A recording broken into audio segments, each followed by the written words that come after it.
What is up, all you denizens of podcast land? Welcome to the latest Sports Frenzy 2.0 episode. I am the maestro, Kevin Crane. I'm back. That's right. The conquistador Dave Height returns after a week off. And we missed him so much. Because, of course, as spectacular as I am solo, you need the pithy comments. It's just not the same without you, bud. Just not the same. October the 19th, 2022. This will hit the morning of the 20th. How is it already nearing the end of October? Time flies. Good grief. Every precious moment you have to live and live to its fullest because time flies. It marches on relentlessly. But since you've got nothing better to do, listen to us. Exactly. Pop this podcast on as you're driving to work, as you're putzing around the house, gearing up, tweaking your fantasy football lineup. Life is good. Fantasy football's been okay so far. Okay. I expected bad things this past week from my team because of some bye issues. There was nobody really that I have to fill in. Yeah, the next couple weeks are going to be really, really bad for bye weeks if you've got a fantasy football team because the most dynamic offensive teams are going to be on byes. Yeah. It's not like the Bears. The Bears go on a bye week. Who cares? Who cares? You're not missing anything. Yeah, but we've got the Chiefs, and we've got Raiders and all these really high-scoring teams that have been going through bye weeks this week, next week. Yeah. We feel your pain. Believe me. So that being said, let's talk about the NFL. Should we start with the second Thursday night debacle in as many weeks with the pathetic performance by the Bears and the Commanders? I don't understand, number one, how the Bears lose that game. Velus Jones Jr. muffing another punt inside the 10-yard line. We all had the Bears. You can say that was us being homers, since that's basically our home team. But it's the freaking Commanders. The problem was you get inside the 5-yard line not once, not twice, three times, and you come up away with nothing. 0 points. The Bears got the one touchdown on a long pass from Justin Fields to Dante Pettis. You run 4 damn plays. I'll give them the first one. The second and third should have been damn field goal attempts. Because that offensive line is pathetic. They cannot run block or pass block. Pass blocking is atrocious. Run blocking, they're great till they get to the red zone and they completely freaking fall apart and don't know what way they're going. It's ridiculous. So the Bears lose 12-7 to the Commanders with Carson Wentz in the fourth quarter with a broken finger, which will now keep him out at least a month. But again, you can't go. I'm surprised it didn't set a record. I'm surprised nobody has said this is a record. 3 times inside the 5-yard line with 0 points. How is that not a record for futility? It's unacceptable regardless. How have the Bears not fired their offensive coordinator yet? Luke Getsy is pathetic. He's a joke. I mean, the play calls are atrocious. They don't... He obviously has no influence on Justin Fields because Justin Fields is holding on to the ball too long. He's got to have a clock in his head saying, 1, 2, get rid of it. Get rid of it. He's taken too many damn sacks. Yep. And the receivers don't seem to be running great routes. But he's also got to learn, just get rid of the damn ball. If you throw the pick, you throw the pick. Don't take the hit. Make your receivers learn how to catch the damn ball. They drop too many damn passes. Mooney wants to be the number one, and he drops the winning touchdown in the end zone or right at the line. I mean, come on. It's just absolutely ridiculous. There's no other way to explain it. Yeah. Montgomery trying his best. He's running the ball fairly well. They got the committee going in the backfield. They are running the ball really well. Except when they get into the red zone and they can't block. But the fact that your receivers literally have next to nothing in terms of numbers, you look at them compared to the rest of the receiving corps in the entire NFL, they're pathetic. They're the worst. Yeah, absolutely god-awful. And everybody thought Darnell Mooney was going to be at least 60, 70 receptions, close to 1,000 yards. Give me a break. Give me a break. It's a combination. He's dropped passes, and Fields won't throw the damn ball. Right. Or Fields doesn't have time to throw the And damn again, ball. I go back to the offensive coordinator. Somebody is not getting in Justin Fields' face and saying, number one, you need to be smarter. And number two, you're not going to get that second contract unless you start playing smarter. Yeah. The committee, if you want to go with the committee with David Montgomery and Khalil Herbert, that's fine.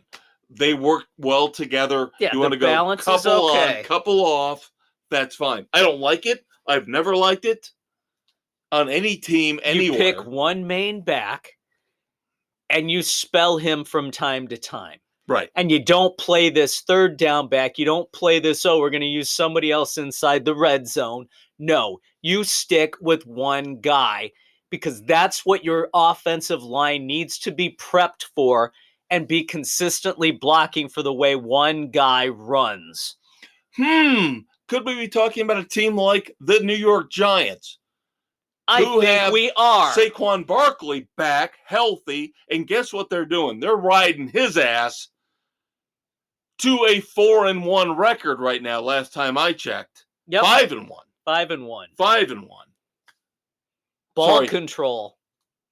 The bye weeks are starting to get to me. They're starting to get to me. But that's what Walter Payton, up until the Super Bowl, which of course is still great, a dark moment. Everybody's nerves. A dark moment in Chicago Bears history. Up until that moment, it was always Walter Payton, occasionally Matsui. Yeah. But 9 times out of 10, it was this split committee crap, not only for fantasy football, but just in general, drives people football, crazy. It's absolutely ridiculous. And I'm going to use ridiculous over and over because that's exactly what it is. All right, let's go through the rest of week 6. Well, so much for our pick with the Browns. Yeah, so much for thinking that Belichick had nothing with the Patriots. That he's got my God, better with a third string quarterback. He's got a better offense than the Bears do with the first string offense. Yeah. Bailey Zappi is performing better than Justin Fields right now. Bailey Zappi is performing better than a lot of quarterbacks right now. The Patriots go in to Cleveland and destroy the Browns 38-15. So wow. Maybe, hopefully, the Browns, we see justice prevail, and they will be decimated and destroyed by the time Deshaun Watson comes back.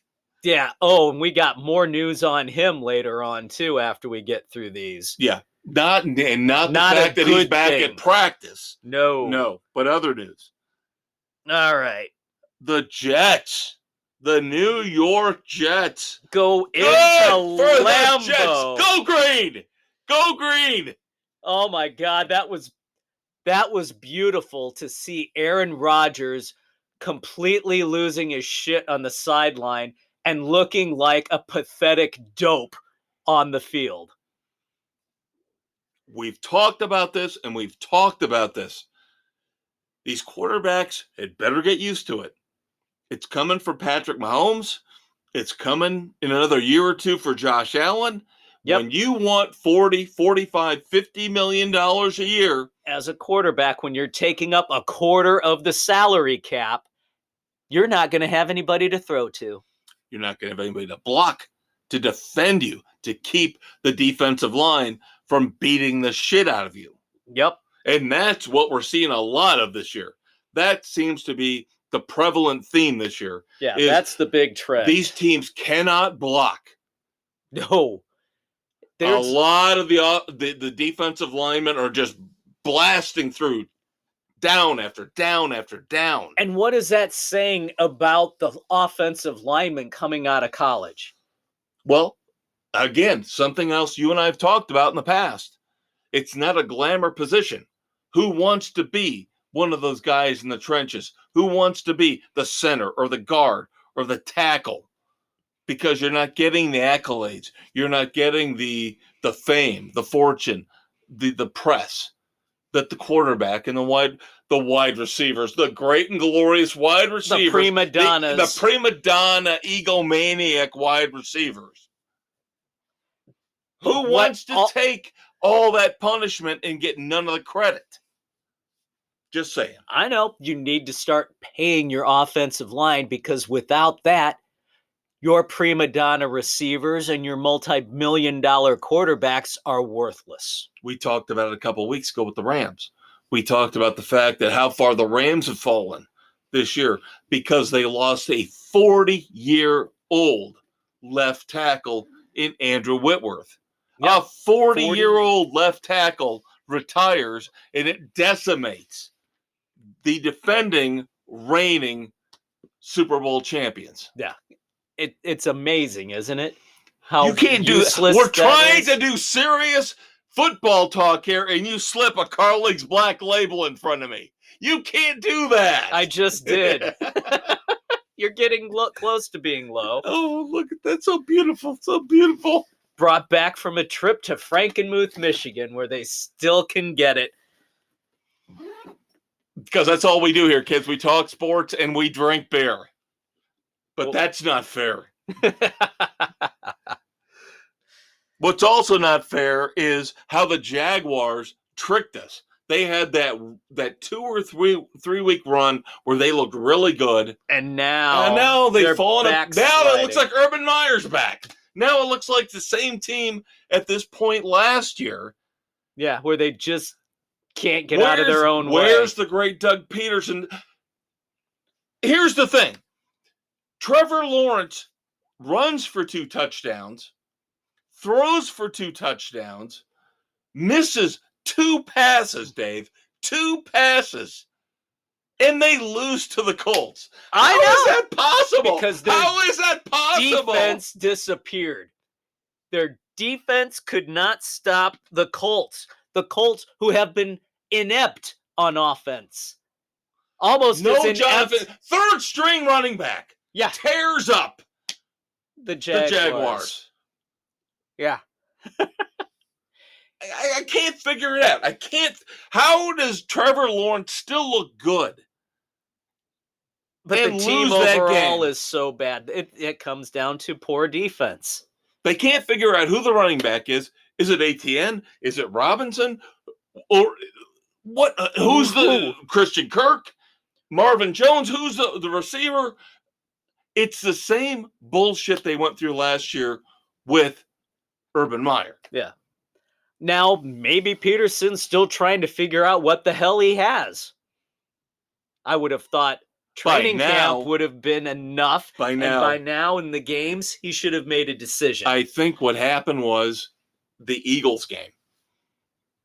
They tried to go toe-to-toe with the best team in football, and Lawrence lost 4 fumbles in that game, if I'm correct. They tried And I think to that run. decimated them. They in terms tried of to confidence. run before they could walk. Yeah, I think that decimated their confidence level, and now they're paying for it. And of course, you got veteran coach Frank Reich, veteran quarterback in Matt Ryan. Yep. At home, they win. Pulled it off. And as expected, Vikings took out the Dolphins, who were running their third string quarterback. We knew that offense was going nowhere for Miami. I'm going to say this. Bold prediction. The Vikings are not nearly as good as everybody thinks, and the Dolphins are not nearly as bad as the record now indicates. They've gone through a really bad stretch. Well, when Teddy Bridgewater came into the game, they look better. And now Tua's coming back. Yep, he will be back this week, so that offense should get back on the same page and put up some points. But we'll get to that. Bengals and the Saints. How are the Bengals playing a close game like that with the Saints? Because the Saints, number one, aren't that bad. The Bengals should be that much better, though. They'll be there. They'll get there. They're another one of those floundering teams that can't get out of their own way. And right now, if you look at who would be in the playoffs as of today, as we tape this, both New York teams are in. Boggles your mind. It boggles your mind. It does. It's insanity right now. And here's another one. Giants beat the Ravens. The Ravens and the Bengals in the AFC North underachieving beyond belief. Both of them should be 5-1, 4-2 at the worst. Yeah. But they have choked on a lot of games. The defenses have disappeared. The Ravens, Baltimore is known for a solid, stout defense. And they're a sieve this year. Injuries again. Kyle Fuller. Yeah. We know doesn't Kyle help. Yep. From his days with the Bears. But still, usually they have the depth to absorb some of that. They don't. Yeah, they absolutely don't. And now you start to wonder, are they after the first couple weeks, Lamar Jackson, MVP again. Now they're 3-3, and you wonder. Now you're starting to see we have a lot more holes to fill than we thought we did. We are not going to be able to give him that kind of money that he wants. And even though he is now injured and possibly out for the year, did you see the numbers Marquise Brown was putting up when he said, I want out? And he goes to Kyler Murray, who is no way, shape, or form. He is not Bart Starr. He is not Joe Montana. He is not Dan Marino. He's basically Lamar Jackson West. But Marquise Brown was putting up great numbers. Yeah. Fantastic. Now he's going to be out with a broken foot for at least 4 to 6 weeks. Yeah. Takes away any momentum they were starting to gather. That hurts. But again, what does it say about Lamar Jackson? And he can't get the running game going. J.K. Dobbins can't come back from that knee injury from last year. Gus Edwards still not back yet. Kenyon Drake ran for 100 yards, a guy they just got from the Raiders a couple weeks ago. Yeah. That team, it's a mess. God bless John Harbaugh. But I still think he is one of the greatest coaches out there. But you're right. They're a mess. We talked about the Cardinals losing in Seattle. Yep. Gino! But that was almost all field goals. Yeah, that was another kicker game. Great game. Bills at Chiefs. Another knockdown, drag out between the two. Arguably game of the year. Game of the year to this point. Very well played on both sides of the ball. But the Bills established themselves as we thought that they were going to take the reins this season. They are the front runners in the AFC, if not the entire NFL. The Eagles might have something to say about that. Yep. By the way, as they took out the Cowboys. 26-17, that game was done by halftime. Yep. The score was closer than you would think. And then another shit fest on Monday night involving the Broncos. My God. They have been on national TV almost every week so far, and every game. They look like a big pile of steaming garbage. And Russell Wilson, I'm hurt here. I got a hamstring. I've got a lat. I've got a shoulder. Now, no excuse for the Chargers. No, that 19 frickin' points out of the Chargers. You're seeing two things, two observations from the Chargers. Number one, I've told you I hate Brandon Staley as a head coach. Hate him. Staley is abysmal. And again, Sean Payton, take that team over next year. No kidding. God, can Good you Lord. imagine what he could do with that? Even in the tough AFC, be able to get that team to the Super Bowl. Absolutely. And they need a coach who knows what the hell they're doing. Oh, my God. That's like giving the keys of a Ferrari to a 16-year-old. Because Austin Eckler is having a great year in terms of catching, running the ball. He's putting up numbers beyond belief. Herbert's getting harassed, sacked. Destroyed. Playing with what? A torn cartilage in his rib cage. Yeah. And they're 4-2. Even with an idiot coaching them, they're 4-2.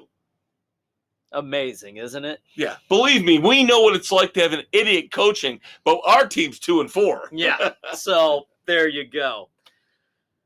All right. Headlines for the week in the NFL. Of course, and there's going to be spillover, kids. You know it. Every week. Every week it happens. Bill Belichick wins his 324th game, tying Papa Bear. Yep. George Halas. For second all time, he has got Don Shula in his sights. And he's damn well going to catch him. And I'm fine with that. That's all right. That's all right. If Belichick ends up being the number one all-time winningest head coach, it's well freaking deserved. Yeah. Especially with all the roster changes and turnover of players and cutting costs. And the thing is, he's never changed. No. He's grumpy. He's nasty. He doesn't want to tolerate stupid questions in his press conferences.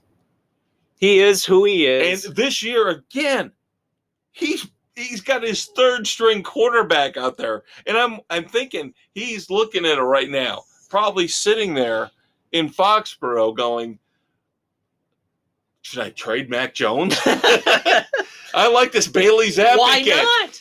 We had Drew Bledsoe. We had Drew Bledsoe, and what happened? He got hurt. 6th round pick. Tom Brady comes in, and we'll have more on Tom Brady later. Yeah, that's another festival of crap. Good to discuss. Lord. All right, a lot of stuff coming out of the owners' meetings. Crazy stuff. We've got Jerry Jones going at Robert Kraft. Yelling at each other. Don't fuck with me. Don't fuck with me. Getting in an argument over Roger Goodell's contract extension. Jones is the only one who voted against it because he did not like the way the terms were laid out.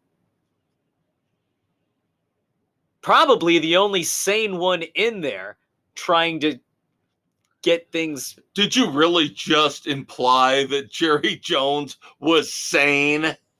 Did you really? When it comes to Roger Goodell's contract, that he had issues with it? Probably, yes. The only sane one in the group. Robert Kraft just coming off the wedding of the century. You know, marrying somebody, 35 years younger than him? Yeah. Probably the one that he met the massage parlor. Meanwhile, Jerry Jones is still fighting off the paternity. Yeah. So let's give Robert Kraft a little bit of credit here. And it's Jones trying to say, look at me, look at me, look at me. Exactly. There's no sanity involved.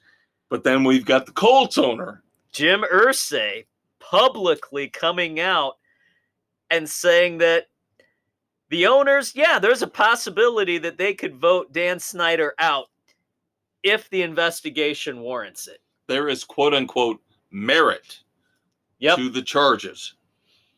So Irsay wants to see more of the investigation. He wants it, and from what he sounds like, a majority of the owners are willing to say bye-bye to Snyder for all the bullshit shenanigans that he's pulled.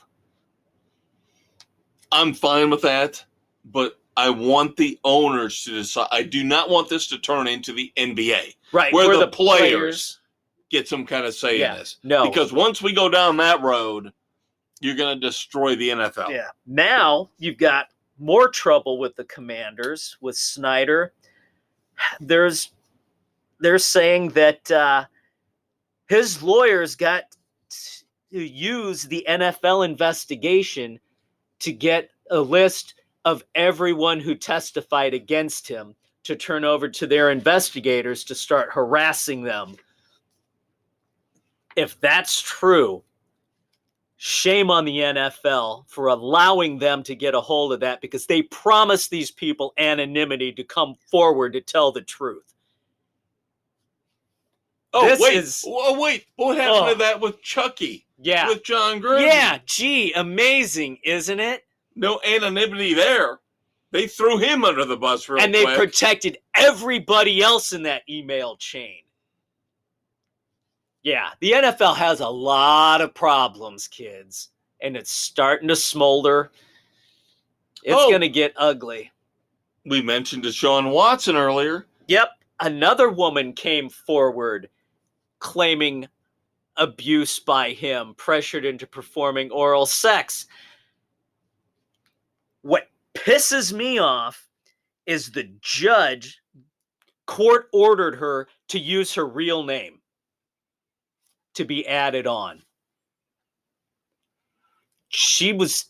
And to her credit, she said, fine, I want this on the record. Another one nail in this guy's coffin. He is a piece of garbage. With a fully guaranteed $250 million contract. Absolutely pathetic. And then, of course, we've got something that you and I have talked about that seems the NFL seems to be shoving this under the rug, sweeping this under the rug. Would that be the payout to St. Louis? No, this would be Alvin Kamara. How they've been letting Alvin Kamara play. Continue to play without while anything. There is now a $10 million lawsuit pending. Gee, where's the 4-game moral clause penalty suspension for him? Yeah, $10 million lawsuit pending on the casino assault by Kamara and his crew. And I have talked about this. You and I have tried to bring this to light. But nobody else, the NFL, the media, won't talk about it. He gets to keep playing. Anybody else? I don't understand how, with a $10 million lawsuit hanging over his head for assault, no criminal charges, no suspension, no moral, I love to say this, moral turpitude. No moral turpitude! Consequences! Ugh, that's frustrating as hell. But no, the owners have finally voted to allow Rams owner Kroenke, whatever the hell his name is. Stan Kroenke. He has to repay the league $571 million as his share of the payoff to St. Louis. The other owners ponied up $219 million. And you and I have, again, talked about this. He should have been on the hook for the entire thing. Screwed St. Louis. They didn't do anything wrong when it came to going to the games, supporting that team.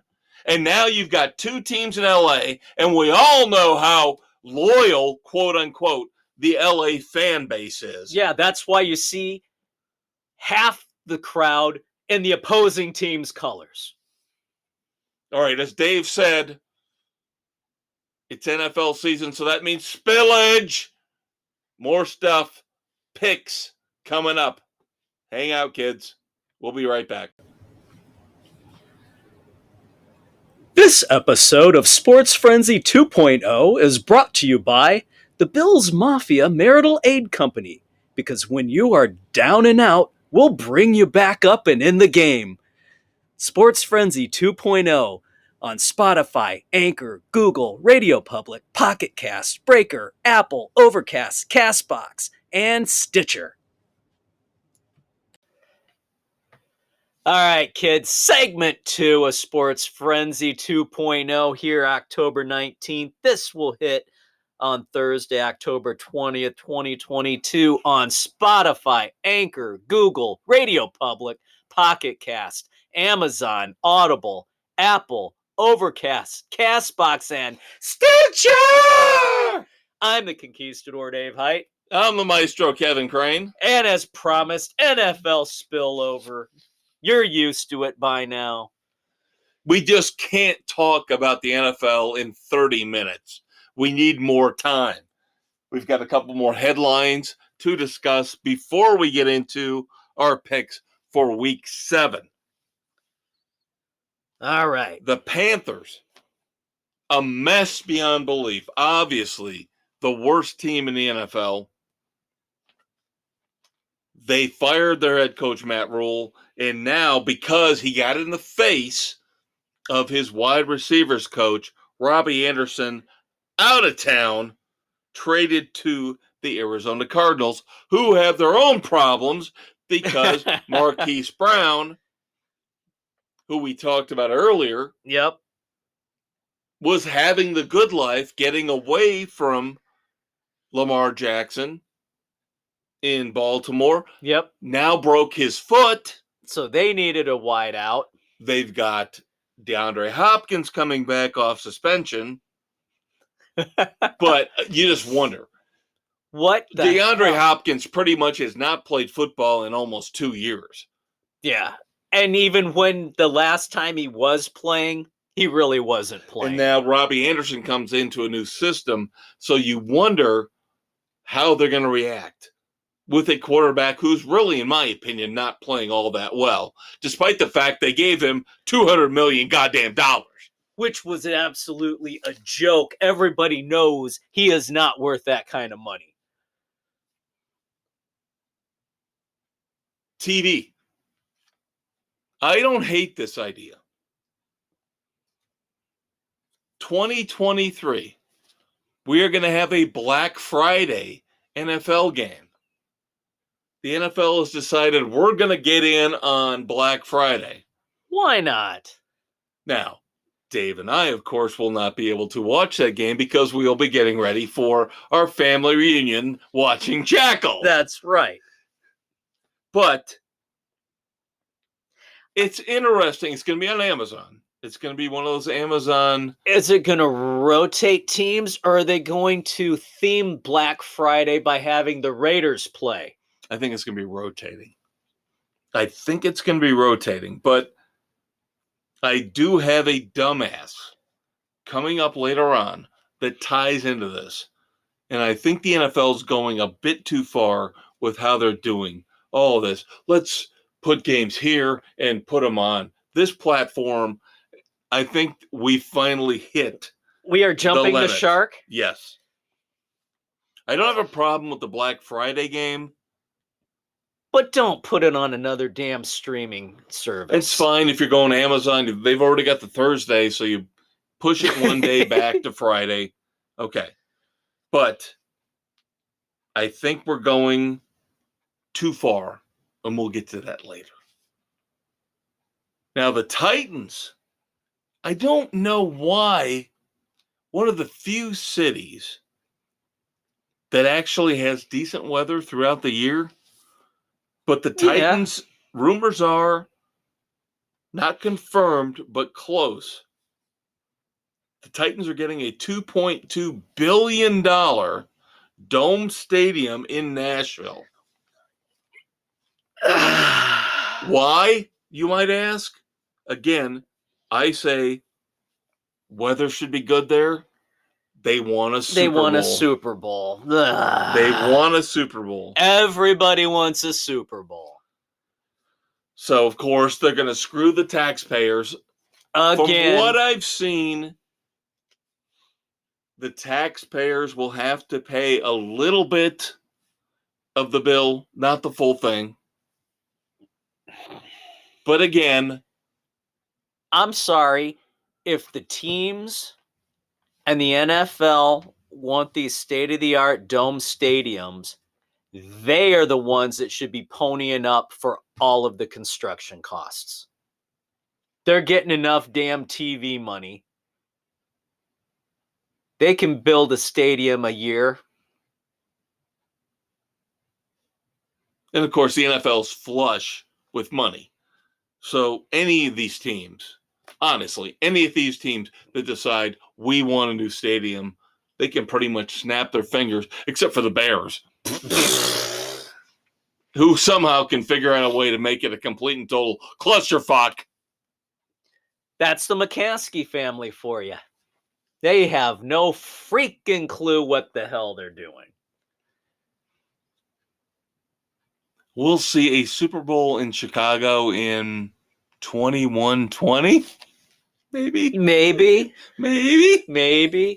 My great grandkids might get to see the Bears play a Super Bowl In Chicago. All right. Oh, how about just play a Super Bowl? Yeah. Play it in Miami, play it in Phoenix. I don't give a goddamn. Just get me to another frickin' Super Bowl. And Hey. by the way, thank you, Lovie Smith, for at least getting us there, even though you picked the wrong damn quarterback to play in the game. And running back. That should have been Kyle Orton and Thomas Jones. We know that. Should not have been Cedric Benson and Rex Grossman. That's right. And I got some Thomas Jones stuff coming up in the weekend edition on streaming. All right. We've got to make our picks for week 7 of the NFL. Do. God, this is going to shape up to be another Thursday night turd. I'm on an island. Saints at the Cardinals. Could we have 3 in a row absolute crap fests? I think we'll at least get a couple touchdowns out of this one. I would hope. But I've already made my disdain for the Cardinals known. They are so stupid to have given Kyler Murray and Cliff Kingsbury these long-term extensions that they gave them. You guys are all buying in. I'm not. I don't care if it's Andy Dalton, Jameis Winston. I don't care. I love the defense. There you go. With Marquise Brown out, you're bringing in Robbie Anderson. You're bringing in DeAndre Hopkins without having played in the system at all. You don't know if James Conner's back. Hey. Is it Eno Benjamin? Who's running the ball? I'm taking the Saints. Alvin Kamara, until he gets suspended and arrested and thrown in jail, I'm taking the Saints. There you go. I flipped a coin on this one, literally. Heads the Saints, I just have no tails the faith Cardinals. in the Cardinals anymore. I'm not doing it anymore. So I left it to fate and the flip of a coin. That's why I took the Cardinals. So right now we have 6 of our 8 panelists with their picks in. And I'm the only one saying, go Nolans. Go Saints. All right. Then we get Falcons at the Bengals. Mrs. C is on Falcon Island. No, can't do it. This should have been a gimme. Should have been a gimme. I'm sorry. This is one that should. The Bengals at home against the Falcons. Get going. This is the time for them to really kick it in gear. Right. And that division is waiting for them to take it over. The Ravens could have, if they'd actually played up to their potential, they could have been running away with this. And now they're 3-3. The Bengals are 3-3. Bengals can now go out. Joe Burrow put up massive numbers last week. Yes, he did. And Joe Mixon hasn't even played up to his potential yet. Yeah, so Bengals this is the time. Starting to get going. And it's sad that it takes them so long every year to find their groove. They're still young. Believe it or So, not. You got to look at that. Yeah, They're I know. still a young team. They are. So, all right. The massive, titanic matchup for the title in the AFC South. Oh, my God. God help us. The underperforming Colts and the mediocre Titans. Titans took game 1.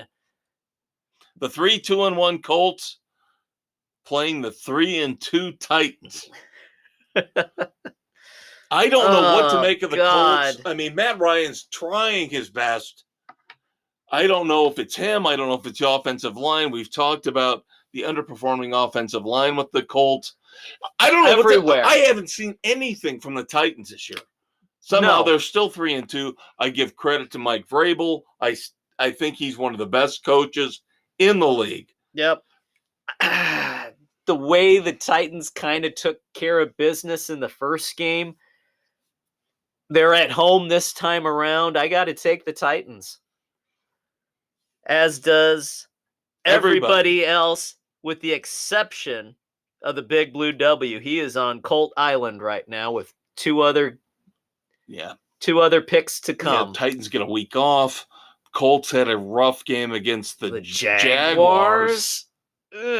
And at home, and now they're on the road. Speaking of the Jaguars, hosting the Giants. Oh, these New York teams. God. I can't believe I'm buying into these New York teams this week, but I am. I know. It's driving me crazy because I don't think they're that good, but somehow they keep winning. And somehow it's the hapless Jaguars who are regressing. With the Giants, at least, I believe in the head coach. I think Brian Daboll is a really good head coach. He has got and Saquon Barkley is playing for a new contract. Yeah. Daboll is the breath of fresh air and the leadership that team has needed. And you and I have talked about this years and years. We've talked about this. We can't stand the milquetoast. Lovie Smith, granted, he got us to a Super Bowl. Mark Trestman, and now Matt Eberflus. These mild-mannered guys that sit on the side. I have watched barely 2 games with the Giants this year. Brian Daboll gets pissed off if somebody looks at them the wrong way. He gets mad. He starts going to the referees and going, God damn it, that's not the right call. God damn it, that's the kind of coach I want. Team. I want Ditka again. I want somebody to show get me fired some up. Damn emotion. Yes.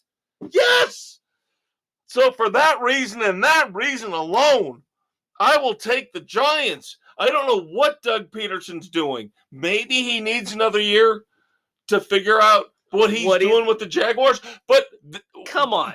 Brian Daboll's in his first year. So there's no excuse there. Exactly. And Peterson's got a Super Bowl to his title. He's got a Super Bowl. Come on, figure it out. Yep. But he's also the one who hitched his wagon to Wentz. So, yeah. And I'm not writing off Trevor Lawrence yet. No, you can't. He shows too much. Yep. But Giants for everybody except Mrs. C on Jaguar Island. All right. The Browns going into Baltimore to play the Ravens. We're going to have a broken record here. Mrs. C is on Brown Island. I don't know why I thought that Jacoby Brissett would be able to, after the first 3 or 4 weeks, they looked halfway decent. Nick Chubb is still a stud at running back, but there's just, they can't do anything. This is football karma. Kicking the Browns in the ass. And it's a beautiful thing to behold. And I feel bad for Kevin Stefanski because I think he's a great coach. I would love to have him as a Bears coach. That would have been a good thing. Because he has never gotten a good hand through all of this crap. Baker Mayfield, now Deshaun Watson. Yeah. And Jacoby Brissett is Jacoby Brissett. You knew what you were getting there. All right. The other New York team, Jets, going in to Denver to play the Broncos. If it wasn't for the fact that Russell Wilson has injured again, now he's got an issue with his hamstring. This is the league worst offense in terms of scoring. And it's creepy. And that's creepy. bad. As bad as the Bears are, the Broncos have been worse. If you look at their scoring, they're between 12 and 18 points in every game. Yeah. I mean, they average about 15 and a half. And it is scary how they don't even get shut out. They don't blow people out. They're just there. Remember, they beat the 49ers 11-10. I mean, they are going to put up 15 to 18 points. And that's what you're going to get. But I think the Jets are starting to, again, God help me for saying it, come into form as a decent team, decent defense. Yep. Russell Wilson's dinged up. Are they going to go with Mark Rippon's kid? God help him. If Wilson can't play, Maybe. I'll take the Jets. I'm going with the safe pick. Yeah, well, so does everybody else except Mrs. C, who is on Bronco Island.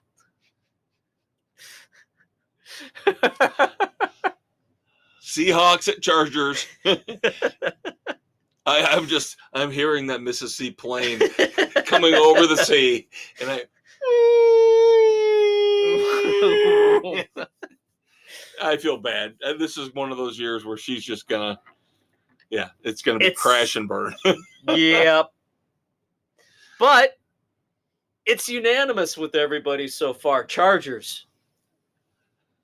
The Seahawks should not be discounted. They should not. The Seahawks in the weak NFC could make the playoffs as a wild card, but the Chargers are just too talented. This is talent versus nothing. Better coaching for the Seahawks. Boy, yeah, it's a home field advantage pretty much is what for the Chargers. Yeah, that's what it's coming down to. I can't pick Geno Smith over Justin Herbert. I know. I can't. I couldn't do that either. No. All right. That's like saying Amy Poehler is better looking than Kim Kardashian. I just can't do it. I can't do it. Amy Poehler might be a tigress in bed, but I know goddamn well I'm going with Kim Kardashian in the end.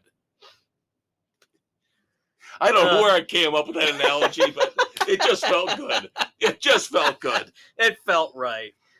Okay. Another tough, huge game for the Chiefs. After coming off that battle at home against the Buffalo Bills, now they go out to San Francisco, a desperate 49ers team with a great defense. And a suspect offense. Better with Jimmy G, though. Better with Jimmy G, but not great. They're functional. I think you're going to see a similar score to what you saw in last week's game with the Bills. It's going to be a 24-20, 24-21 type of game. But I cannot see, despite the fact that, boom, boom, two nasty body blows. I think Patrick Mahomes, Andy Reid, they bounce back. They win this game. And this will be gut check time for Kyle Shanahan, Jimmy G. They're going to go to 3-4, and they're going to have to put on a run of 3 and 4 straight wins to take over that division. Because it's there for the taking. Winnable. It's there for the taking. Yep. So everybody with the Chiefs, except Mrs. C, is on 49er Island. Okay. So either she's going to make up some serious ground this week, or she is going to go down in flames. She'll be waving over to the plane of doom as both her plane and that one go down side by side. And finally, the Sunday night game could be an intriguing game. Depending on, I don't know if it's going to be Trubisky. Is it going to be Pickett? Pickett's supposed to be dinged up. They were early leaning towards. Sounds like Tua's going to play. Be back. And if Tua's playing, I go with the Dolphins. Yep. as does everybody, with the exception of the elder statesman is taking the Steelers. You thought I was going to say Mrs. C again, didn't you? There you go, kids. Had a lot of fun with the NFL this week. Now we move on to college football. And we're going to have spillage again. Yep. It was just too much NFL. Oh, my God. The big game of the week, of course, was Tennessee 52-49 over the Alabama Crimson Tide. Mass chaos down there. I prefer a game with a little bit of defense. That's why I kind of enjoyed the Bills-Chiefs game more. Yeah. But everybody's going nuts. Going, the game of the year, game of the century. Slow your roll, Beavis. I like to see a little bit of proficiency on both sides. Yep.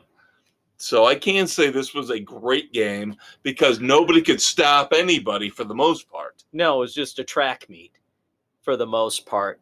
And Tennessee has to go out and solicit donations to replace the goalpost, which the idiot fans threw in the Tennessee River after marching them off the field after that win. I don't blame them for that. I mean, that's it.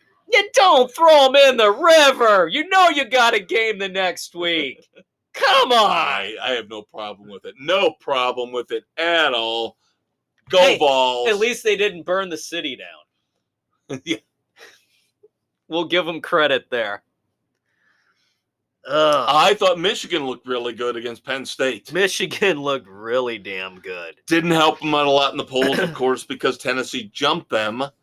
But that's... Ohio State better watch out. That's going to be another, for 2 years in a row, that could be a war. That's going to be a war when those two play. Michigan and Ohio Michigan's State. looking like they could maybe back up last year's victory. Oh, you're going to love this. Saw an article today. Dave's going to love this. Georgia, Tennessee, Alabama all make the Final Four. Oh, fuck the SEC. That's bullshit. There's no way. You can't do that. You can't do that. You cannot. How can you, in any kind of right conscience in terms of picking fairly, put 3 SEC teams in the Final Four? Especially when one beat the other and you know somebody else is going down to the other team. You cannot do it. That is what's destroying this college football playoff right now. Is the asinine regional thinking.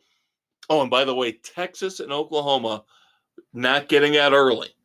So they will be in the Big 12 until 2025. There you go. Good. Good, good, good. Speaking of which, Oklahoma popped Kansas's cherry. Yes, they did. They actually bounced back after the drubbing they took the previous weeks. I went with Kansas.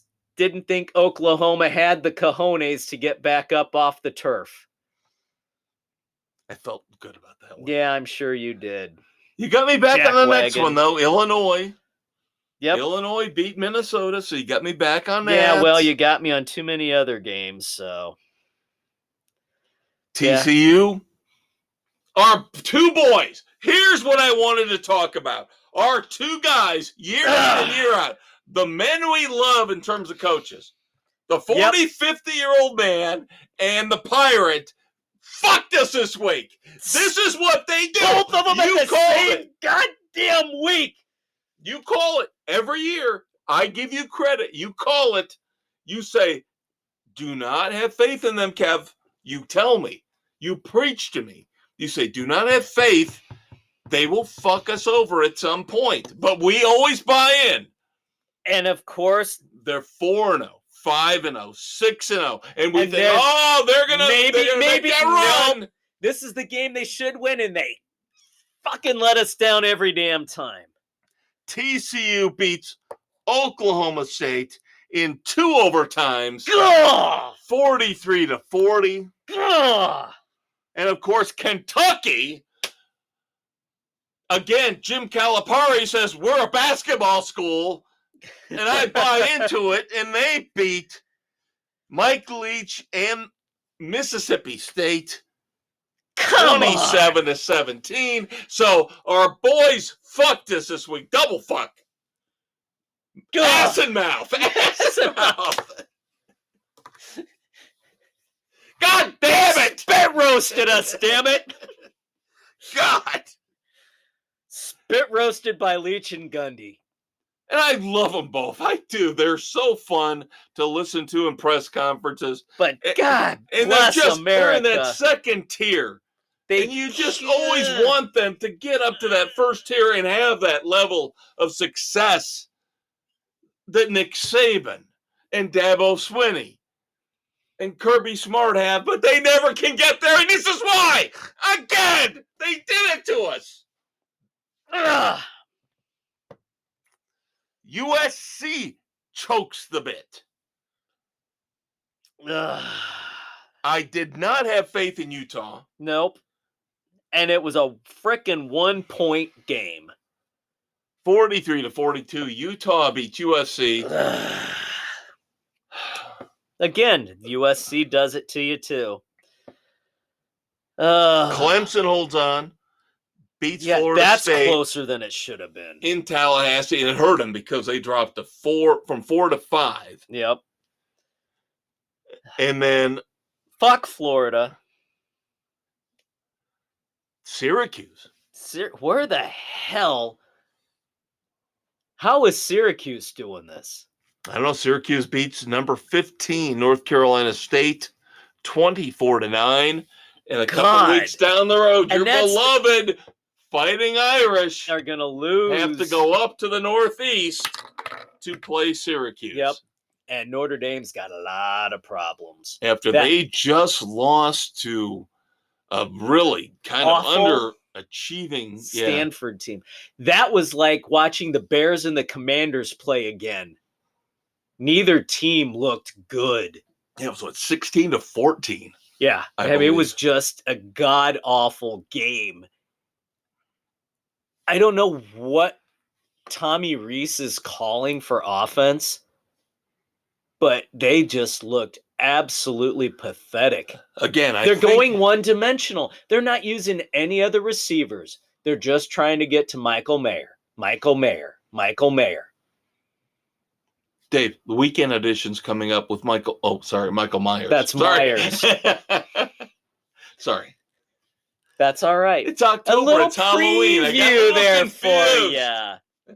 So, no, that was just a god-awful performance. Hey, the Hurricanes won.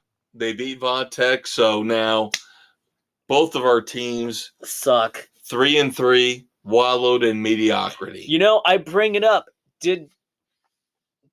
Did Kelly know that this was not a talented roster that he was going to have, which is why he bolted, knowing that he did not fare well recruiting like everyone thought? Are you just mad because I picked LSU to beat Florida in the swamp this week? That was a crapshoot. I got that one. Yep, you did. I had more faith in him than you did. But I'm just wondering. No, I told you. This is Notre Dame panicking. There was no reason. I don't blame Brian Kelly for going to LSU. No, I'm just wondering if he left because he knew. I don't think that's the problem.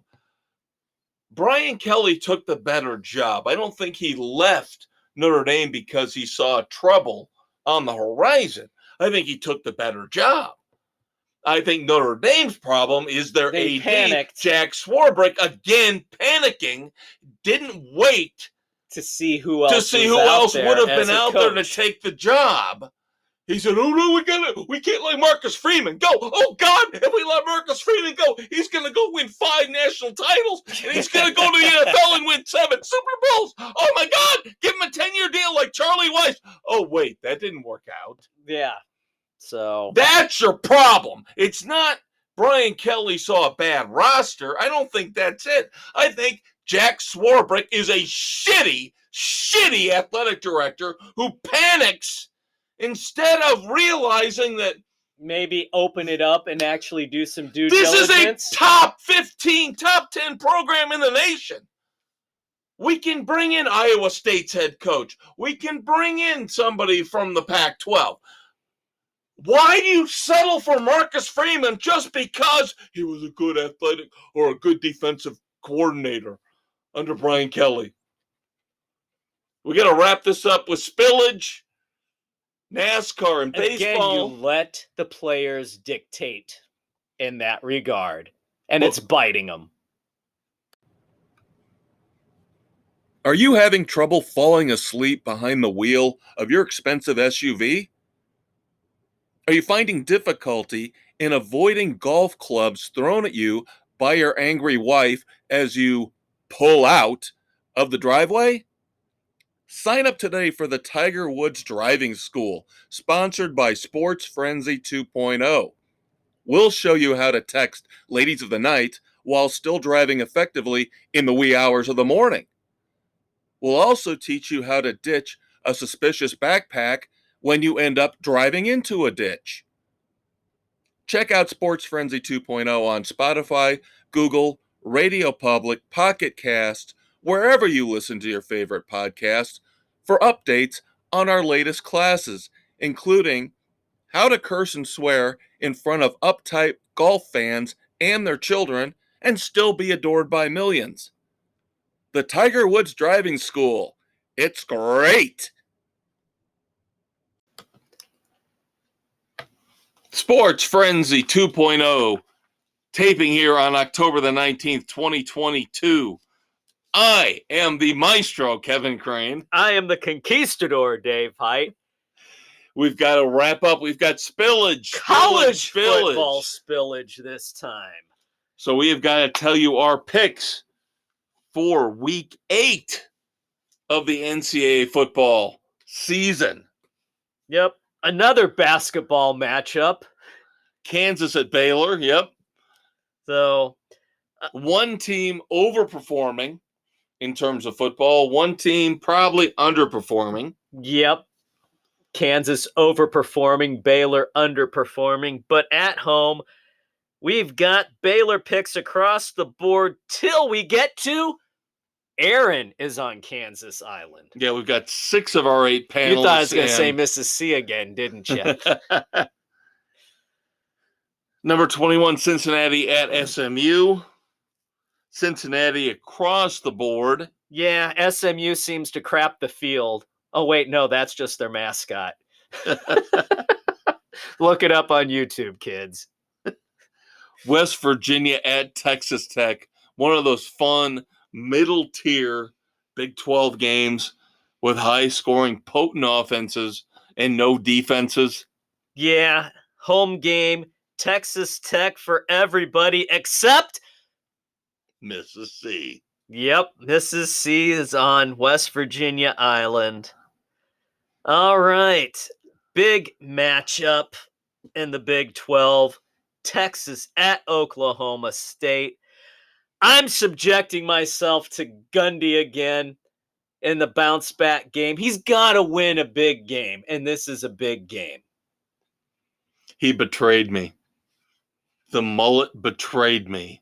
The 40, 50-year-old man who I have devoted myself to throughout the years in all these picks, Sports Frenzy history. Everybody knows. They can look back and they can see how much I love Mike Gundy. Well, I'm sticking with him this week along with Mrs. C and Aaron. Sam and Bill are with me. I'm going with Sark. I am now with Sark. Steve Sarkisian, number 20, Texas.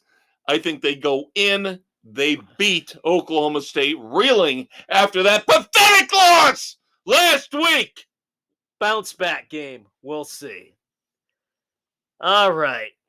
Mississippi at LSU. Oh, look who's back on the Brian Kelly bandwagon. This is all about Mississippi's big run coming to an end. Lane Kiffin is going to Kiffin himself in this one. I agree with you completely, totally. While I'm not putting Kiffin up there with the Pirate and the 40, 50-year-old man. He's another He coach. has the tendency. He's another coach that does this. He is another coach that will get a nice 6-7 game run going and then kiffin himself. Yep. You and I agree. Brian Kelly starting to get the LSU Tigers back together at home. Yep. You and I are on Tiger Island. Everybody else so far is taking Mississippi. And Chip Kelly and I, You're on we are Bruin enjoying Island. a couple daiquiris out on Bruin Island because I'm the only one that has faith in the UCLA Bruins, although I watched CBS Sports Network's College Football Today. All four of their experts picked UCLA to beat Oregon, and I'm with them. I'm taking Oregon at home up in Eugene. You realize who their quarterback is, right? I know. The great, the glorious Bo Nix, I know. who did so much for Auburn that he had to leave, go from the southeast to the northwest. We'll see how it goes out. I am confident in Chip Kelly and the UCLA Bruins to go on the road and beat the Ducks. All right. Memphis at number 25, Tulane. Tulane. The green wave flows across the board. Tulane has a chance here to build up their record and get into the top 20, and I think really they're again a team that's never going to get consideration for the playoff until it expands. But they're a solid Tulane's program. got a chance to get in the top 15 by the end of the year. They do. Big Everybody taking Tulane. All right, BYU at Liberty. BYU kind of reeling a little bit. But Bill and Jen. Liberty. He didn't get quite to say it as much as he wanted to. Didn't get to say it. Only 2 Liberties. Everybody else going with BYU. BYU has played the tougher games. They've had the tougher schedule. They've got the better team. 2 independents. I think that's the thing you got to look at. 2 independents. Which independent is going to be able to throw the body blow? It's BYU. Yeah. It's got to be BYU. All right. Big Ten matchup. Purdue at Wisconsin. Wisconsin disappointed me last week. Wisconsin is a disappointing team. The coaching change, Paul Chryst getting fired. Yeah, they're still up in arms. Purdue with Brom they should have been better this year. Let's put it that way. They should have been better this year. To me, this was a year that Purdue should have jumped up to that next level. And they didn't. But they haven't quite gotten there yet. They could still run through the schedule. They could, but they're still better than Wisconsin. At least that's what everybody thinks, except for the elder statesman who's going with the Badgers at home. I thought I was going to be on Boise State Island. You almost were. Aaron joins you there as Boise State goes in to play Air Force. I've seen a couple indicators that lead me to believe that Boise State can pull this off. I know the point spread has been going up for Air Force. And I'm trying to stay away from my bias towards certain programs and certain teams, and I have always loved Boise State. As we talked about previously, it is not the Boise State that we had fallen in love with when Peterson was there. I just think they're a little bit better than Air Force. So I'm going with Boise State, as you mentioned. Yep. So is Aaron. I don't have a great feel, and like I always say, when in doubt, take the home team. Final college football pick of the week. Kansas State, number 17, at number 8, TCU, coming off that big win against Oklahoma State last week. TCU across the board. Mrs. C on Kansas State Island. God bless her soul. She's back to old Mrs. C from a couple years ago. She is kicking ass in NASCAR.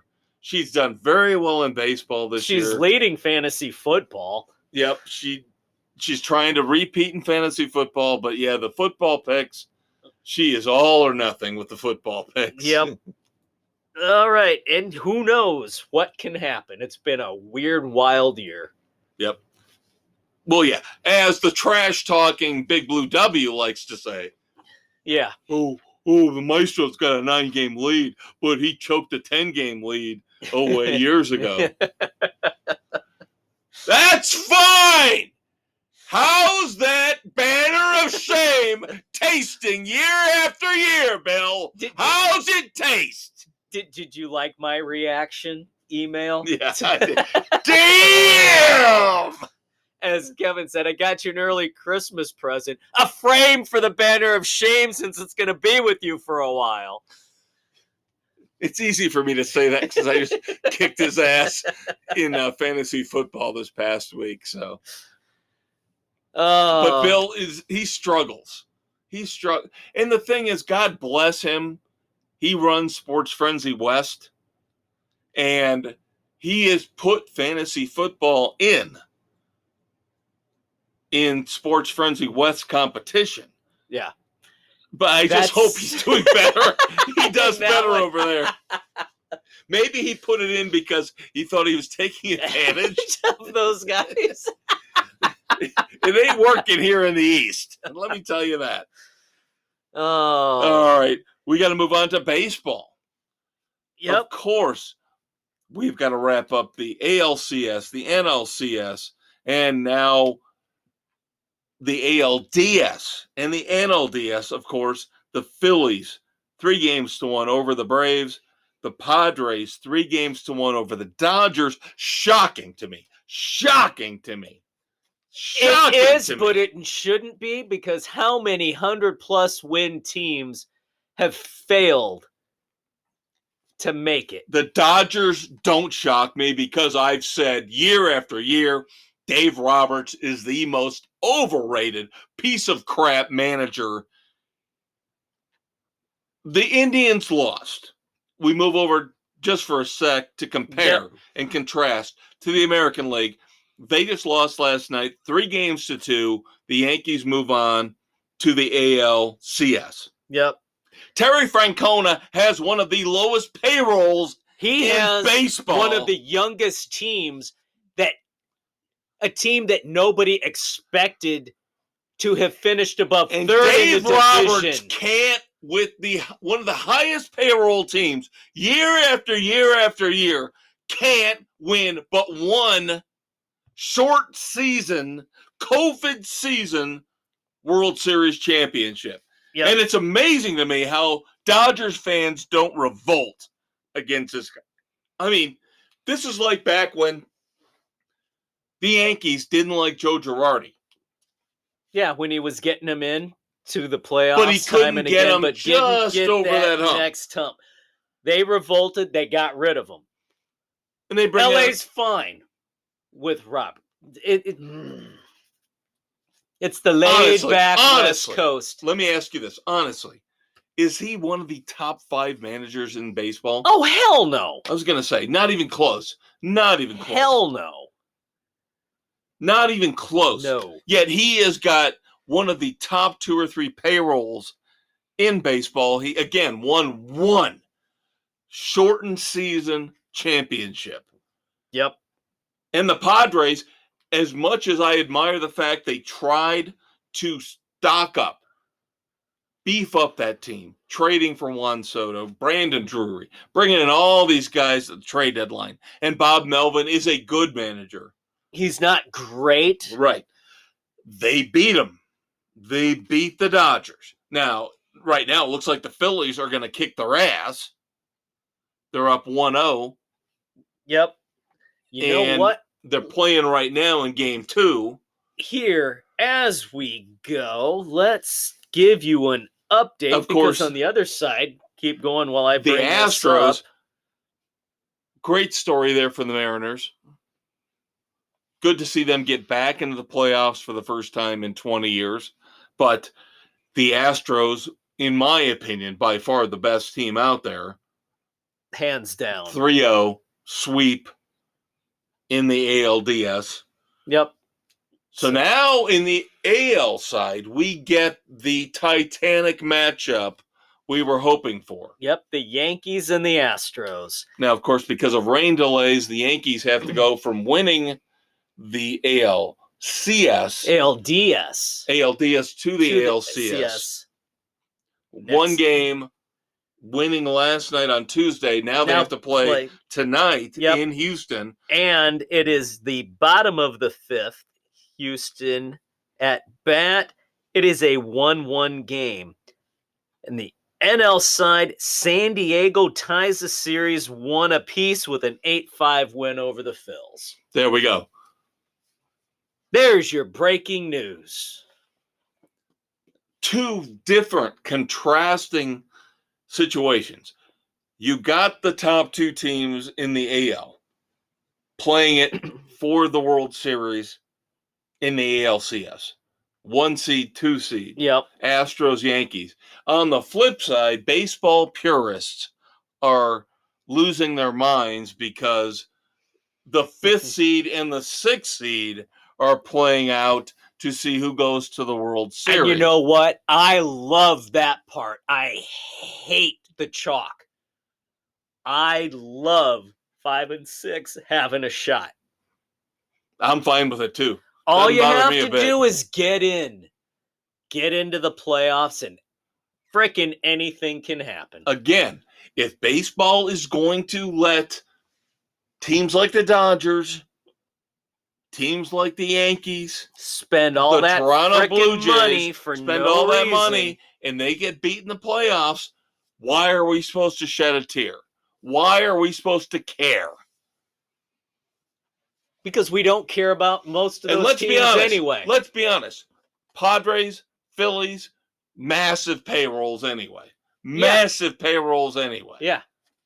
So it doesn't really matter. No. Now, if the Guardians would have made it, I was pulling for Cleveland with that low payroll, that young team. I really wanted to see them make a run. Yeah, if you look at what you got left, you got the Phillies, Padres, Yankees, Astros. That's probably 4 of the top 10 teams in terms of payroll. So you get what you get. Yep. All right. You got some Cub stuff for us, don't you? One moment of silence. I don't want to relegate this to our normal moments of silence because needs a little more discussion than that. Cy Young Award winner for the Cubs, 1979. Bruce Sutter died at 69 years old this past week. Grew up watching him, of course.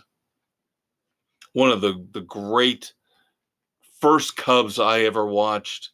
I was 14 years old when he won the Cy Young Award.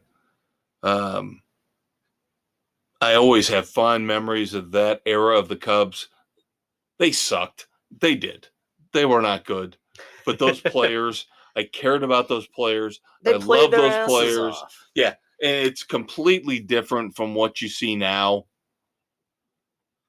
He is the first Hall of Fame pitcher never to start a game.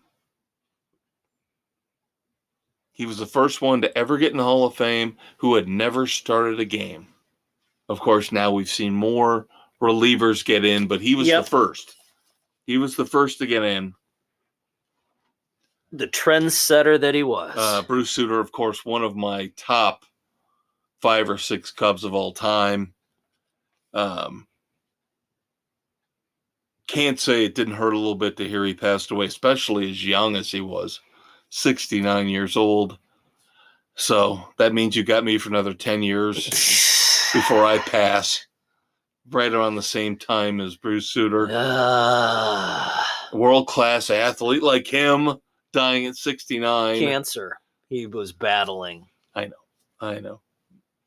I make light of it, but yeah, this hurts bad. I mean, when Ryan Sandberg passes, that will be the big one for me. That will, for Cubs players, that will hurt. That one will hurt the most. But Bruce Sutter, kind of like Greg Maddux, guy who made his mark with the Cubs, moved on to another team, put up even better numbers.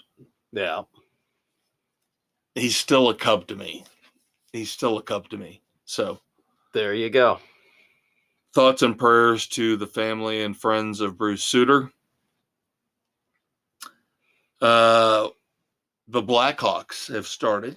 Yeah, NHL is underway. Hawks are 1-2. Off to a better start than I expected. They actually got a win within the first 5 games, so that's more than I was going to give them credit for. So there's a little bit of a positive. So they've been competitive. Who'd they beat? I don't remember. I wasn't watching the game. All I know is they got a win. Some kind of fan. It was the Sharks. It was the Sharks. San Jose. Out in San Jose. And sorry, but the Sharks are they're rebuilding too right now. So take what you will out of that. It's a tough go right now. It's back to sports mediocrity as a Chicago fan. Oh, God, yeah. Yeah, there's no hope for Chicago fans right now. And that's what sucks, is that New York fans are like basking in the glow of greatness. Their football teams look good. The Yankees are in the ALCS. Basketball teams, we'll see. But at least hope shines eternal at the beginning of the season. Yep. And the Bulls already have one of their stars injured. Yep, So, Zach LaVine missing the opening game. So, yeah. God, it sucks to be a Chicago fan. At least. When we look at the NBA season starting, at least we can look at, of the 2 games last night, the 18th, the Golden State Warriors crushed LeBron James. Made the Lakers look pathetic, and now all of a sudden, the only thing they've got is in January, at some point in time, if he stays healthy, LeBron will break the all-time scoring record. Whoop! And you know what? In the end, he can kiss my ass. He's not even close to the top 10, in my opinion, in terms of all-time great players. Nope. Doesn't even crack the top. And I don't want to see him even threatening Lily's job on those AT&T commercials, because we love Lily. We just simply want her to pop a couple buttons on the top of that shirt. There you go, kids. There's the maestro we all know and love. Time to move on to NASCAR. Oh, the dice were rolled in Vegas. Who was gonna punch their ticket to the next round? Boom! Confetti! My pick, Joey Logano, comes through. And it has been a hard year for us in our Frenzy Cup competition. We haven't even gotten collectively among 8 of us. We still haven't gotten to 10 total wins. I think we're at 9 right now after you got the first and only win so far of the playoff round. The last few weeks, I told you, as we were giving our picks, the last few, I was pacing Aaron, who was up 23 points on me. Said, we're going to bury everybody else. I'm going to make my move this week with that Logano. Includes me, you bitch. As I was saying, this was the first week when I was going to make my move. I gained 20 points, so now I'm sitting 3 back. Yeah, I can't. I am joking, because kudos to the Conquistador. Stuck with my plan. Yep. and this is how it normally goes. So now it's pretty much a 2-horse race here. Aaron 3 points up on Dave with 3 to go. We'll see how this plays Barring out. disaster. It could go either way. This is going to be very interesting. Bill and Jen are sitting a ways back in 3rd and 4th. Shit just got real. Yeah, you tell that to Bubba Wallace. You tell that to Bubba Wallace! Who will be sitting his ass out at Homestead. 1 race suspension for letting his frickin' hot temper get the better of him on the track. Now, I texted Dave when this happened. My reaction was to what, being a racing fan for 30 years, it was not about the fact that Bubba got out of the car and went and confronted Kyle Larson. No, I did feel bad for Kyle Larson, right, because Kyle Larson couldn't fight back. There is no way in hell Kyle Larson could fight back. No. Because if he did, he's a racist, and he's got a history based on his suspension. Yeah, from the iRacing circuit. For using one word, but he's an Asian American. It's a racist attack on an Asian American. But that's got nothing to do with the after stuff. Drivers are going to confront each other out of the car. That's a given. I don't have a problem with that. It was the intentional wrecking. Yes. During the race, we're at speed coming off the wall. Bubba Wallace turned directly into the back rear, spinning Larson out. Took out Christopher Bell. A playoff contender. Yeah. Who is in the Gibbs camp. Denny Hamlin, who drives for Gibbs, owns Bubba Wallace. So that not a good situation there for the Toyotas. But even worse, that is the worst place you can hit a car, because the way it could have spun Larson around could have caused some serious damage to Larson. It's one thing when guys bump each other and whatever under caution at the low speeds, like we had with Byron and Hamlin previously. This was at speed. It was completely uncalled for. And thank God NASCAR parked him for 1 race. First time they had to do that since 2015 when they parked Matt Kenseth for 2 races for doing the same thing at speed. But that was premeditated. That was premeditated at speed. That's why he got 2. This was the reaction after. It definitely warranted the 1 race. Right. Kenseth, in 2015, he'd been waiting to do that for weeks. Yeah. So that's why he got 2. But this I was fine. I was fine with the penalty. Here's what I found.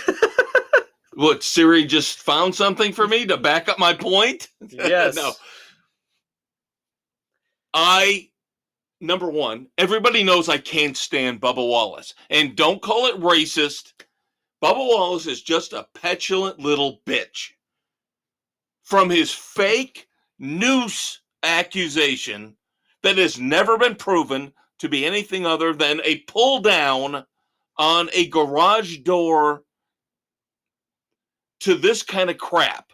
And any kind of post-race interview you listen to where he acts like everybody should clear out of the way for me because I'm Bubba Wallace. Bubba Wallace can kiss my ass. And I felt so bad for Kyle Larson. I felt so bad for him because I understood he couldn't fight back. No. Because it would have been a bad look for him, again, based on what happened in the past. But if it'd been me, I almost wanted to say, Kyle, let me take over for you, because I would have socked his ass down to the ground, pummeled him into the infield grass. It was too early in the race for Wallace not to have lifted. Well, I don't lift. guess what? Sometimes you have to, dipshit. At that point of the race, you should have. He had the run on you. Harvick backed off. Why couldn't you? You lived to race later on. Couple laps later, you could have gotten back by him if you had the better car. And I can't even compare him to a guy like Jimmy Spencer because I have more respect for Jimmy Spencer. Because, I'm sorry, Bubba Wallace is turning out to be, again, a little bitch. I don't care about his skin color. I don't care about all the accolades. Nothing is ever his fault. Anytime he finishes well, he thinks he should have done better, but it was somebody else's fault that he didn't. Perfectly said. Perfectly said. I am glad that 2311 Racing accepted the penalty and at least Bubba showed some contrition. Yeah, some. But this needs to be a learning moment for him because if he does this shit next year, he becomes public enemy number one on the NASCAR circuit. Yeah, because nobody is in his corner on this. Everybody felt it was warranted, that what he did was too damn dangerous, and you cannot abide by it. We've got NASCAR spillage. Oh my God, Holy NASCAR crap, spillage. how does this happen? We're going to a fourth segment, kids. Just a few minutes longer. Hang out with us through a promo. Dave and I will be right back to wrap up Sports Frenzy 2.0. In the fortress of solitary justice, two brave men hold the fate of the sports world in their hands, with the utterance of a single word: Frenzy! These seemingly ordinary men become the maestro and the conquistador, destined to save the world from stupidity on Spotify, Anchor, Google, Apple, and all noble podcast hosts everywhere. Dave and Kev stand for truth, justice, and the frenzy way. Spillage. Segment 4. Yes, you are blessed to get us for another few minutes here. Bonus segment. He's the conquistador, Dave Height. He's the maestro, Kevin Crane. Episode 42 of 2022, taping here on October the 19th. This will hit the morning of the 20th, wrapping up NASCAR for the week. Couple headlines to discuss. We've talked about this. We predicted this. Tyler Reddick's contract gets bought out. He's going to 2311 Racing next year. So, of course, we wish nothing but the best for Kurt Busch, but he is done. Yep. With full-time racing as of 2023. Yeah, it has to be done. With that concussion as long as it's lasted, I'm surprised he's even going to try and run 2023. And again, that's something that we talked about. We predicted after the first couple races where he dropped out, we figured this was coming. Yeah. I wonder about Alex Bowman. I really wonder about him too. God. Saying that he still might be available for the final race at Phoenix, but just sit out the rest of the year at this point. Make sure you're healed up from that. They got to do something with the rigidity of that car. Well, we've had Kevin Harvick, we've had Denny Hamlin, both complaining to NASCAR about the safety issues with the next-gen car. This was supposed to be the safest, but they went backwards. Again, something we talked about.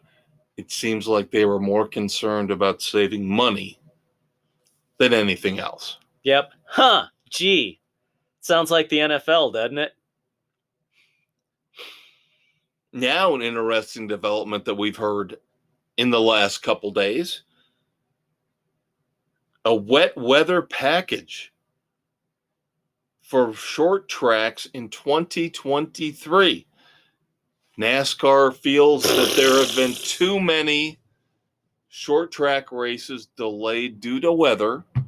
They won't run the wet package on a frickin' road course. How the hell are they going to pull this off on a short track?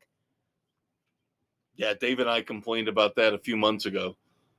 When they wouldn't put the cars out on a road course because it was even wet. We got rain tires and wipers. But now, now we're gonna have a wet weather package for the short tracks. Bullshit! I'll believe it when it happens. Yeah, I'm with Dave on this. Hell, at least the Formula One guys have the balls to run in the rain in their open cockpit cars. All right, that being said, we're moving on to race 34 of the 36 race NASCAR Cup season this coming Sunday, October the 23rd, 2022. The Dixie Vodka 400 from Homestead Miami Speedway. Now, this race has been moved around a lot the last couple of years. This used to be the championship race. Right. Before they decided to move it out to Phoenix. So this has been bumped early in the year, now back into the playoffs later in the year. That it's not going to be in the middle of the year because this is an easy call. Yeah, this is a good weather race that you have to have either early or late in the season. Right.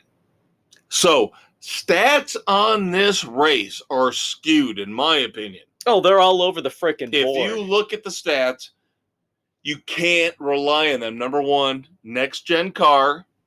Number two, this is only the second year where this race has not been the championship race. And as we all know, the championship race, the final race, you don't touch the last four drivers. Right. You don't get near the last four drivers. You get near them. Oh, you get the Bubba Wallace suspension. Get away from them. You're going to get flagged. So the numbers are not trustworthy. No, they are not. The best I can come up with is looking at last year's race run earlier in the year. Again, not the next-gen car. I'm taking William Byron. And God knows my picks have been so stellar. So stellar. I'm in 7th out of 8. And the only reason I'm in 7th is because the 8th place guy quit. So that tells you how much faith you can put into my pick. I had Kyle Larson last week. What does that tell you? I actually, part of me wanted Bubba Wallace to kick his ass because he screwed me. My picks have been so bad.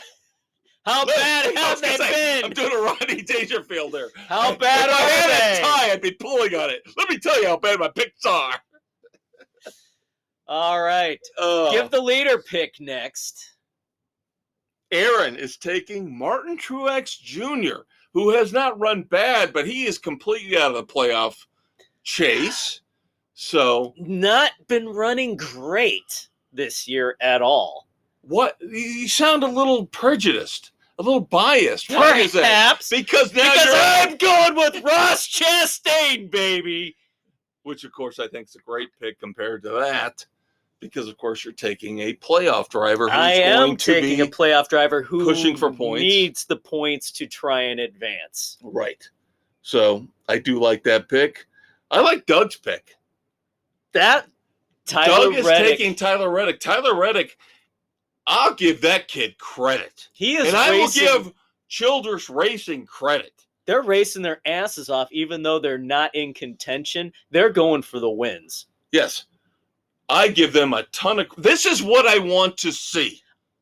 Yes, I love this year's chase because your playoff drivers aren't all finishing up in the top 10 spots like they have been in the past. They're not winning every race.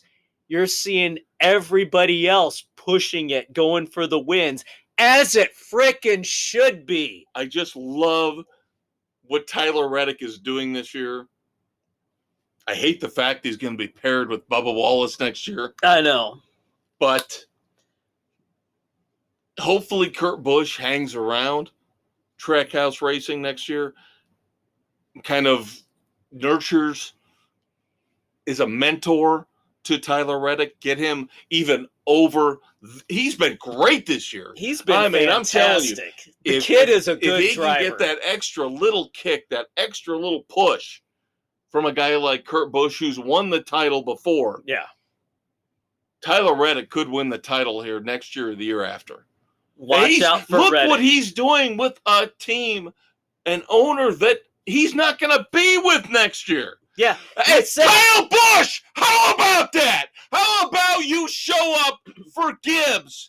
What did Reddick say when he announced that he was going to be leaving? That he was going to give everything he had. This is what I'm talking about. He was going to give him as many wins as he could possibly get them. Look at the maturity. Look at the drive. Look at the energy that Tyler Reddick is putting in for a owner that gave him a shot, but he's not going to be with next year, versus Kyle Busch. And he can say, oh, the mechanical failures have been miserable. How about you take some responsibility for other races? Forget the mechanical stuff. There have been races you have effed up. When we get to the offseason and we analyze everything going into Daytona in February of 2023, we'll talk about Kyle Busch and his new team with Childress. We'll see what happens. The Big Blue W is going with Chase Elliott. As is Mrs. C. The odds-on favorite, possibly, to win the whole thing. Now, Joey Logano is locked in to the final race at Phoenix. I'm saving my Chase Elliott for that race. I figure he'll make it. And again, I don't know how. I'm so far down in the hole. I'm yelling up at everybody else going, please, please help me. It rubs the lotion on its skin. Send the basket of lotion down. Good Lord, help me, please. I'm hoping I can still finish fifth, fourth, fifth, maybe. Yeah, good there luck you go. With that. Recapping our picks. Dave with Ross Chastain, our leader Aaron with Martin Truex Jr., Bill and Jen, Chase Elliott, Doug with Tyler Reddick. I have got William Byron. Nick is probably traveling somewhere. His dog ate his homework or his email. You know, Nick will find an excuse. You know, his baby shit out a nugget of gold, and he had to run to the Chicago Gold Exchange to cash it in because Nick has always got an excuse for why his picks are always fucking late. You're not bitter, are you? No, I'm not bitter. Fuck Bubba Wallace. Fuck Kyle Larson. But I love all of you out there in podcast land. All right. Dumbass time? Yeah.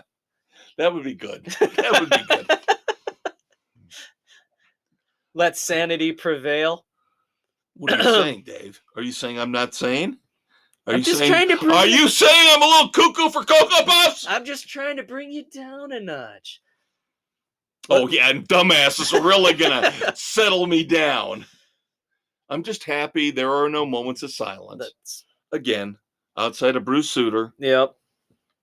All right. I will lead off. I got to call out Fresno State and one of their coaches. Because their coach went a little cuckoo for Cocoa Puffs in the press box, banged on the glass, and shattered it. Dumbass for shattering the glass, going ape shit like that. Fresno State, dumbass, because the glass was not tempered. So you had the shards falling into the ground, cutting a mother and her young daughter who were in the stands underneath it. How in this day and age do you not have tempered glass in the press box? Yeah, how do you not? litigious society that we live in, how do you not prevent something like that from happening? Absolutely pathetic. Dumbass Fresno State for not upgrading their stadium. About 40 years behind the times, but I would be going cha-ching with a cash register. No shit. Because that mom is going to cash in from the stupidity of Fresno State. Yep. All right, my three dumbasses. We're going to play dumbass or not. But I think you might actually go against me this week. You might actually have two or all three not dumbasses. I'm intrigued. You might say, Kev, you have gone too far again. All right, hit me with the first one. Not this Sunday, but next Sunday. October the 30th, the day before Halloween. You know how much I love Sunday morning football. You know I love Sunday morning football. You live for Sunday morning football. I love Sunday morning football. Jesus God, 9:30 to midnight football. Oh, I'll take it every day of the week. Denver and Jacksonville. I know. Oh my God. That's not even the part of this. What dumbass put that on the schedule? Here's the thing. Denver and Jacksonville. From London. 9:30 in the morning, October the 30th. We've talked about how the NFL has gone too far.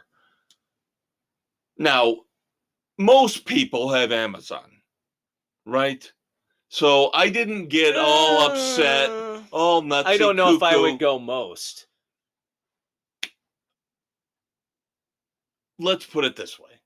I didn't have a problem with the Thursday night game going to Amazon. Oh, it was all right, because most of the time it was on NFL Network anyway. The Denver-Jacksonville game on October the 30th will be only on ESPN Plus. I think this is... I don't want to hear from you Disney sycophants. Oh, you've got the Disney and we got the Hulu and the ESPN bundle.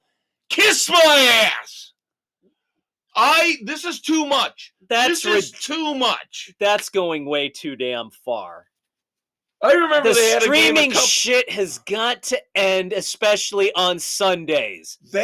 Sundays are network TV. Period. They had a game a couple years ago from London. I don't even like Monday Night Football on ESPN. And you have to pay for that. Technically, you're paying for that. But even a couple years ago, they tried. They put it on Yahoo.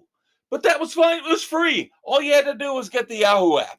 And you could watch it. You have to pay for ESPN Plus. I'm not paying the rat for this stupid ESPN Plus bullshit. That's dumbass on the NFL. All right, so there we go. I'm not going to go. No, Sunday football should damn well be on network television start to finish. I agree.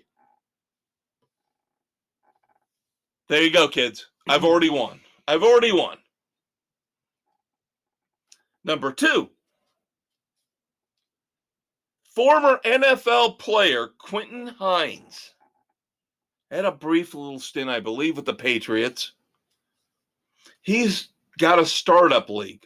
I want to say it's a Rivals League. I'm not sure what it's called. He had a recruiting event, let's call it, on a Saturday night in a Detroit high school gymnasium. He decided to bring in a stripper. Oh my God. Who, of course, was twerking a lot. And, of course, the pictures are all over social media. Twerking with a guy without a shirt on. And I believe the song she was twerking to was Let Me Twerk That Pussy. In a high school gymnasium. Frickin' even dumbass Saturday night. I don't care. You don't pull that shit off in a high school.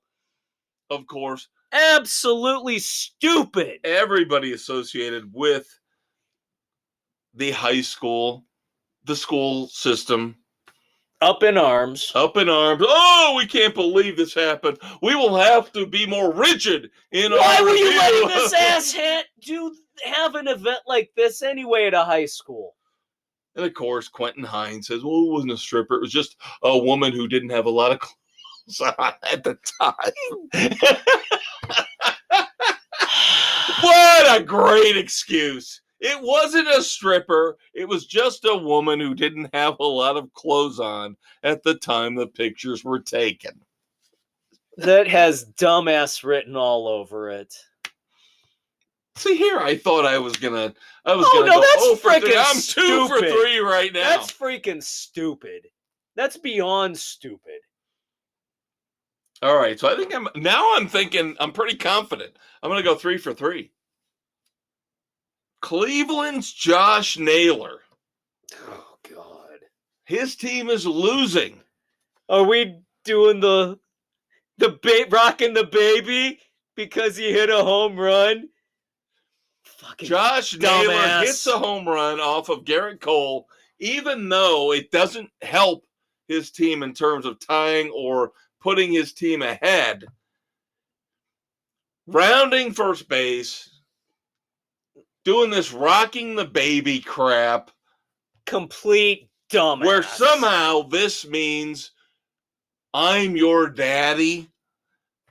Now, some people said if he'd done it a little lower, that would have been him saying he had big balls. That would have come out of Major League too. Yes. I could have appreciated that. The whole rocking the baby thing is stupid. That's like, I just put your ass to bed, bitch. And you didn't even have your team take the lead on that. Frickin' dumbass. And then, kudos to the Yankees second baseman for catching the final out, putting Cleveland out of it, rocking the baby, saying, F you, Naylor. I do believe that was one Gleyber Torres. Yes. Former Cubs prospect. Gleyber Torres, brilliant move, giving it back to Naylor, who was a dumbass for a preemptive move that backfired. Well, here you go. This is what's called doubting yourself. I didn't think Dave would think any of these people were dumbasses. Dude, I went 3 for 3. I went 3 for 3. How about that? I feel pretty good. So now, what's the weekend edition going to look like? I got a couple for you on that one. All right, there we go. I've got another one for you there, too. Check out the weekend edition where Dave and I will review new music from The Cult, Roger Clyne and the Peacemakers concert from last week. We have got Halloween Ends. We got some streaming stuff to talk about, lots of news, and dumbasses. So check out the weekend edition to cure your hangover. There you go, kids. Saturday morning. Drop us a line. Give us your pick of the week for next week. Come on. You know we're on Facebook. All of our football picks, all of our NASCAR picks, next couple weeks at least for NASCAR. Check them out. As Dave said, feel free to jump in. Tell us your picks. Interact. That's what we want. Yeah, don't jump on Fox News or CNN and just bitch and piss and moan about Donald Trump or Joe Biden. Bitch and piss and moan about us. Come on. We're here. We'll be more than happy to engage. You won't like it. I guarantee you won't like it. Ask that dumbass from LSU a few years back. Yeah, the one guy that actually, when we were on YouTube, decided to engage with us, an LSU fan, when we didn't even say anything that bad about LSU. And he got all mad. Yeah. And we had to fight back and forth with him for a week or two. But we enjoyed it. At least we knew you were out there. He's Dave. He's Kevin. All right, kids. you got an extra long bonus Sports Frenzy 2.0 this week. Of course, because Dave was gone last week, you knew we were going to have to make up for it. And again, check out the weekend edition. We will see you here, same bat time, same bat channel, next week for Sports Frenzy 2.0. See ya. Boom!